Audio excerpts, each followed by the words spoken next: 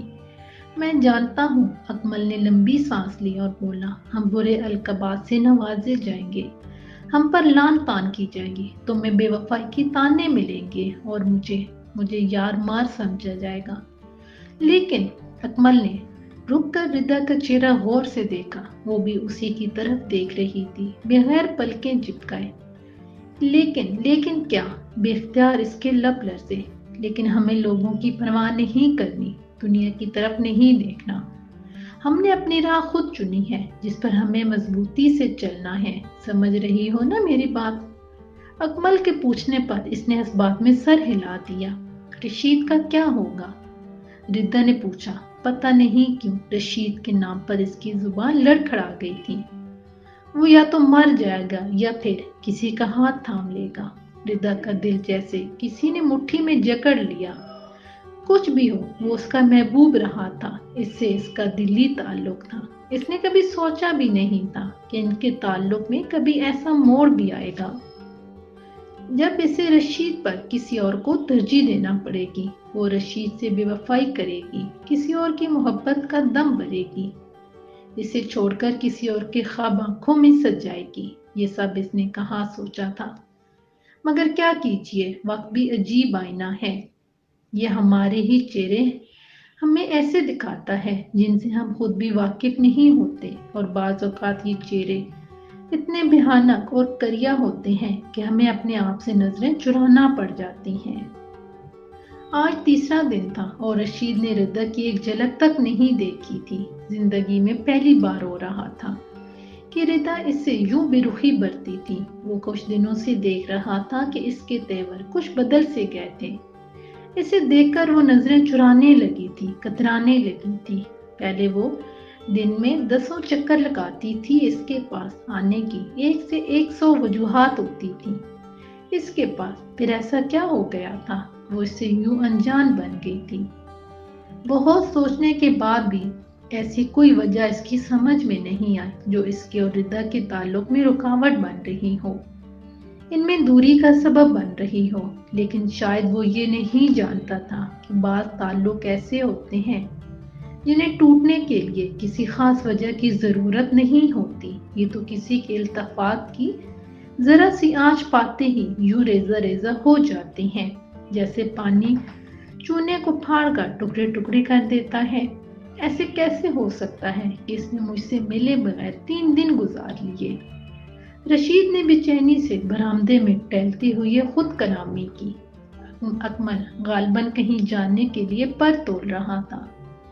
اسے یہاں آئے ہوئے اتنے دن ہو گئے تھے کہ اب وہ خود کو اجنبی محسوس نہیں کرتا تھا۔ جب اس نے ردا کو پہلی مرتبہ دیکھا تھا تب اسے یہاں کی فضائیں اسے اپنی اپنی سی لگنے لگی تھیں۔ کیا بات ہے جگر، اکیلے میں کیا بڑبڑا رہے ہو؟ اکمل نے موبائل پر نظریں جمائے مصروف سے انداز میں کہا۔ یار میرے غیر موجودگی میں ردا تو نہیں آئی تھی؟ رشید نے اس کا سوال نظر انداز کرتے ہوئے کھوئی انداز میں پوچھا تو اس کے چہرے پر ایک رنگ سا آ کر گزر گیا، لیکن اس نے جلدی خود کو سنبھال لیا۔ نہیں تو وہ بلا تمہاری غیر موجودگی میں کیوں آئے گی؟ جھوٹ اس کے چہرے پر درج تھا جسے رشید ایسا سادہ لو نہیں پڑھ سکتا تھا۔ چہرے پڑھنا انہیں کہاں آتا ہے؟ اکمل کچھ دیر تک کھڑا اس کے چہرے کے تاثرات کا گہری نظروں سے جائزہ لیتا رہا، پھر سر جھٹک کر دھڑکتے دل کو سنبھالتا وہاں سے چلتا بنا۔ ابھی اس کو گئے تھوڑی ہی دیر ہوئی تھی کہ ردا تیزی سے مرکزی دروازے سے اندر آتے آتے رک گئی۔